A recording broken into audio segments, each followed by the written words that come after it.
10 tanda-tanda kiamat besar yang disebutkan oleh Nabi SAW.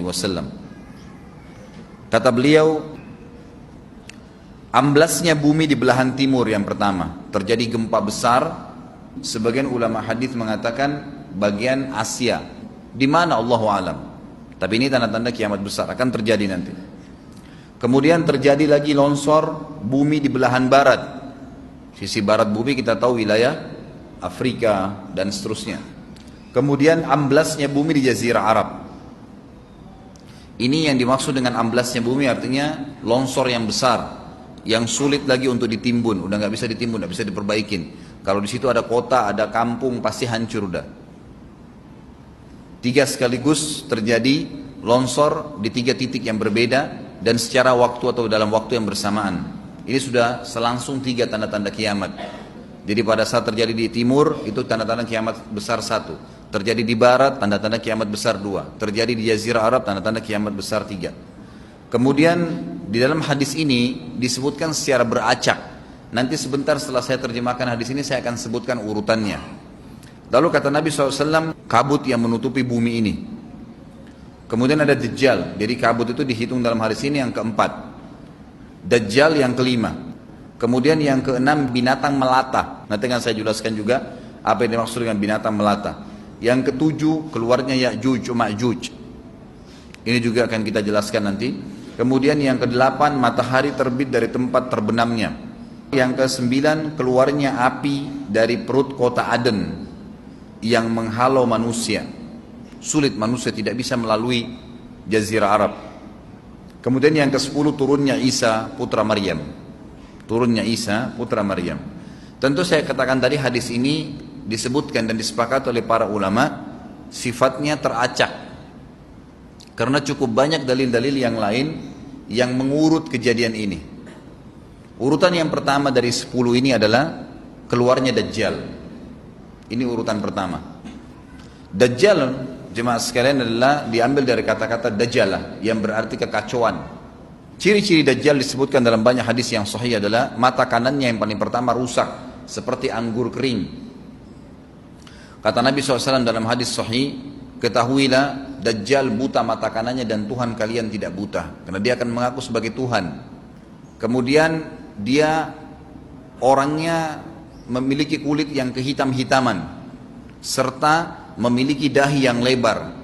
Setiap orang beriman bisa membaca di dahinya tertulis 3 huruf kafara. Semua orang yang ngerti tulisan Arab, tidak ngerti tulisan Arab akan bisa tahu dan baca itu kafara, kufur. Rambutnya keriting dan orangnya tinggi besar. Kata Nabi SAW, kalau kalian dengar Dajjal keluar di satu lokasi, maka menghindarlah. Walaupun kalian harus lari ke gunung, dia akan keluar membuat kerusakan selama 40 hari. Kata Nabi SAW, 40 hari itu sehari seperti setahun, sehari lagi yang kedua seperti sebulan, hari yang ketiga seperti sepekan, dan sisa harinya seperti hari kalian. Dia akan keliling muka bumi semuanya, dan kata Nabi SAW, seluruh bumi ini akan dimasuki oleh Dajjal. Tidak tertinggal satu lorong, gang, jangankan kota atau desa, kecuali Dajjal akan masuk ke dalamnya, kecuali Madinah dan Mekah. Tidak bisa dimasuki oleh Dajjal. Kata Nabi SAW dalam hadis sahih, karena di setiap pintu gerbang Mekah dan Madinah malaikat menghenuskan pedangnya dan menghalau Dajjal sehingga Dajjal tidak bisa masuk.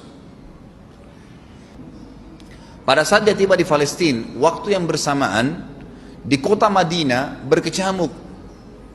Kaum muslimin sepakat semua keluar untuk mengejar Dajjal dan membunuhnya. Keluar dari kota Madinah satu orang yang namanya seperti namanya Nabi Muhammad SAW, Muhammad bin Abdullah, dan dia dari turunan Nabi SAW juga. Dan orang ini punya julukan Mahdi, dikenal dengan Imam Mahdi. Inilah tanda-tanda kiamat yang kedua. Pada saat dia tiba di Mekah, dibaiatlah oleh banyak kaum muslimin, tidak disebutkan jumlah pasukannya, maka terbentuklah pasukan jihad yang mengejar Dajjal menuju ke Palestina. Lalu keluar tanda-tanda kiamat 3, langsung berentetan semua.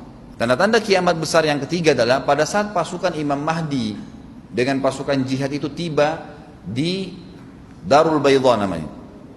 Hadis menyebutkan di menara itulah, di masjid itulah Imam Mahdi mampir sholat asar bersama pasukannya. Dikatakan Isa alaihissalam akan turun sambil memegang kedua sayapnya malaikat, dan dari rambutnya yang basah meneteskan air. Maka dia pun turun, lalu kemudian dia masuk, dan orang-orang pada saat itu mengenalnya kalau dia adalah Isa, dan mereka sudah tahu ini masanya keluarnya Dajjal, ini Mahdi sudah ada, mereka tahu akan turun Isa, sudah ada informasi seperti saya sampaikan ke Bapak Ibu sekarang, itu muslimin di zaman itu sudah tahu semua. Sholatlah mereka, kemudian mereka menuju ke Palestina. Ringkas cerita adalah Nabi Isa alaihissalam akhirnya tiba dengan pasukan mujahidin di depan pintu gerbang Babulut. Dajjal mengatakan, bukakan pintu gerbang. Mereka tidak akan mampu melawan kita karena pasukannya mereka banyak memang. Maka Dajjal dengan sombongnya menunggu di depan pintu gerbang. Pada saat dibuka, Dajjal kaget melihat ada Isa alaihissalam. Dan pada saat itu kata Nabi SAW, Dajjal faham kalau sudah tiba ajalnya. Begitu melihat Isa alaihissalam, dia lari dan badannya sambil meleleh di depan para pengikutnya. Pada saat Dajjal mati, pengikutnya pada ketakutan semua. Mereka anggap Dajjal Tuhan, mereka anggap Dajjal orang yang perkasa lah, orang yang kebal lah, beragam macam kelebihan. Mereka kaget pada saat mati, maka bertebaranlah mereka dan akhirnya mereka sembunyi di bawah pohon dan di atas batu. Kemudian batu dan pohon akan memberikan penjelasan, hai muslim ini Yahudi, bunuhlah. Maka dibunuhlah pada saat itu mereka.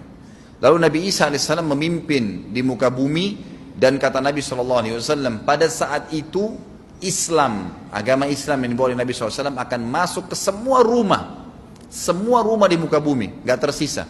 Satu dunia ini semuanya Islam. Hadis sahih. Maka Nabi Isa alaihissalam memimpin pada saat itu, disebutkan dalam hadis 40 tahun dengan ketenangan, menerapkan hukum Islam.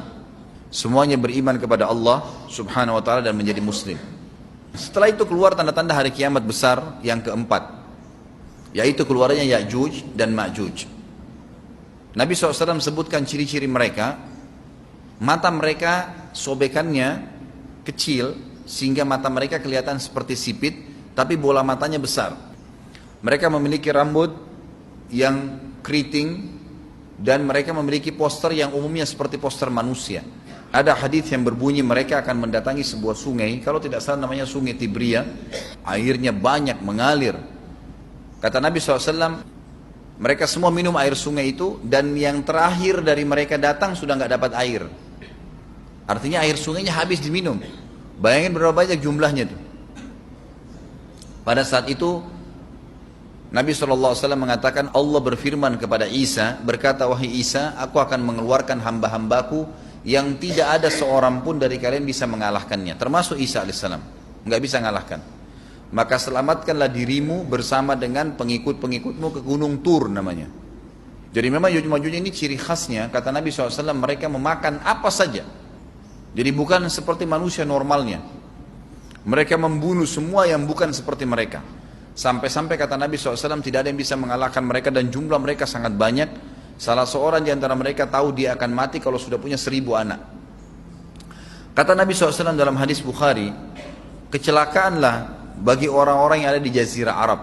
Kemungkinan besar makna ini adalah tempat mereka dekat dengan Jazirah Arab. Kata Nabi SAW, kecelakaan bagi orang-orang yang Jazirah Arab karena telah terbuka dari lubangnya Ya'juj Ma'juj sebesar ini. Sudah kasih isyarat dengan jari ibu jari sama jari tengahnya. Artinya mereka sudah bisa melihat keluar.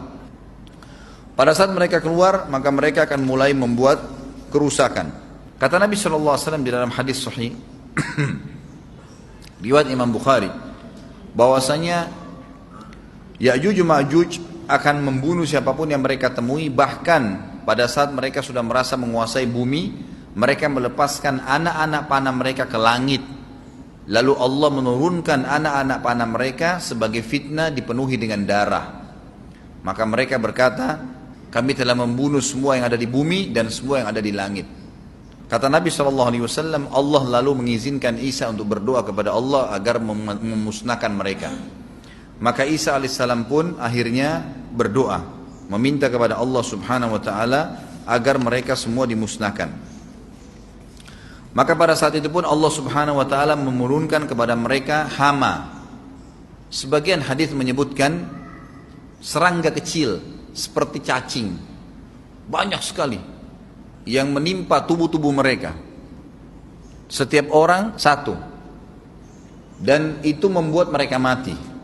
Kemudian setelah itu Isa alaihissalam memimpin lagi di muka bumi sampai beliau meninggal. Setelah Isa alaihissalam meninggal, kembali lagi sebagian besar manusia berbuat kekufuran. Maka Allah subhanahu wa ta'ala keluarkan tanda-tanda kiamat besar yang kelima. Yang kelima ini adalah keluarnya hewan atau binatang melata. Binatang melata ini disebutkan dalam hadis yang sahih riwayat Bukhari, bahwasanya Allah SWT akan keluarkan, tapi tidak disebutkan dari bumi mana dia keluar. Dia akan keluar hewan melata yang bisa berbicara seperti manusia dan badannya dipenuhi dengan bulu. Allahu a'lam bagaimana. Kemudian dia datangi orang-orang yang kufur tersebut dan menasihatin dan mengingatkan mereka. Yang tidak mau beriman, dalam hadis dikatakan dicap oleh hewan tersebut. Allahu a'lam dicap seperti apa, sehingga ketahuan mana yang kafir, mana yang beriman. Terus dia keliling di muka bumi tapi tidak disebutkan berapa lama. Lalu kemudian Allah lenyapkan si dabbah ini. Kemudian datang tanda-tanda kiamat yang ke-6. Tanda-tanda kiamat yang ke-6, 6, 7, 8. Itu berentetan semua. Longsor besar di timur, di barat, dan di jazirah Arab. Ini tanda-tanda kiamat terjadi serentak. Sudah 8. Kemudian terjadi yang ke-9, keluarnya api dari negeri atau dari kota Aden. Kota Aden ini di Yaman ya. Tentu hadis menjelaskan tentang masalah api yang keluar ini, artinya api bukan main-main, ini bukan kebakaran sebuah masjid atau sebuah bangunan 10 tingkat. Api ini bisa menghalau manusia untuk jalan karena panasnya. Sebagian riwayat menjelaskan api tersebut akan berdiri seperti gunung yang besar dan dari seluruh pelosok dunia bisa kelihatan. Kita bisa bayangkan bagaimana, yang akhirnya akan menggiring atau menghalangi orang-orang untuk jalan, susah. Sebagian ulama hadis mengatakan mereka nggak bisa jalan, tidak bisa ada penerbangan, tidak bisa ada orang jalan karena panasnya bumi ini dari api tersebut. Dan itu memang kemungkinan besar akan keluar satu waktu, Allahu a'lam kapan. Dan yang terakhir tanda-tanda kiamat sebelum ditiup sangkakala adalah terbitnya matahari dari tempat terbenamnya. Dan ini sudah terakhir sekali. Makanya kata Nabi SAW, taubat akan diterima sebelum matahari terbit dari tempat terbenamnya. Artinya selama yang lain itu masih ada, masih bisa taubat. Kalau sudah itu, sudah sulit. Ini tanda-tanda kiamat. Sebagian ulama memasukkan tanda-tanda hari kiamat kecil, ada yang masukkan tanda-tanda kiamat besar. Ada dua hal. Yang pertama itu adalah keluarnya Dzu Suwakatain. Ada orang dari negeri Habasyah dikenal dengan Dzu Suwaka. Dzu Suwaka ini sak artinya betis. Diberikan julukan Dzu Suwaka karena betisnya sangat kecil. Orang ini, Bapak Ibu sekalian, kata Nabi SAW akan menghancurkan Ka'bah. Dan kata para ulama pada saat itu memang manusia sudah sunyi, nggak ada lagi yang datangin Ka'bah. Orang-orang sudah lalai gitu kan. Keluarlah orang ini. Makanya sebagian ulama masukkan dia tanda-tanda kiamat sebelum terbitnya matahari dari tempat terbenam. Ditambahkan ini yang ke-11 atau ini yang ke-10, terbitnya nanti kiamat yang ke-11. Kata Nabi SAW, dia akan mencabut batu-batu Ka'bah satu persatu sampai rata dengan tanah. Dan saya sedang dilihatkan oleh Allah sekarang bagaimana pada saat dia mencabut batu itu. Hadis sahih riwayat Bukhari Muslim. Yang terakhir, yang kedua, yang berhubungan juga dengan tanda-tanda kiamat, ada yang memasukkan kiamat kecil, tapi ini lebih dekat dengan kiamat besar. Orang yang terakhir meninggal itu adalah orang dari asli suku Madinah yang sedang mengembala kambing. Kata Nabi SAW, orang yang terakhir meninggal dari kalian kalangan manusia. Semua orang sudah mati, tinggal dia sendiri. Tapi dia nggak tahu. Dia lagi mengembala kambing, kemudian dia masuk dengan gembalanya ke kota Madinah, ditemukan semuanya tidak ada kehidupan. Nggak ada orang, nggak ada binatang, nggak ada apa-apa, tinggal dia sendiri. Pada saat dia meletakkan telapak kakinya di kota Madinah, maka pada saat itu dia meninggal. Dan inilah manusia terakhir meninggal sebelum ditiup sangkakala terakhir. Allahu a'lam.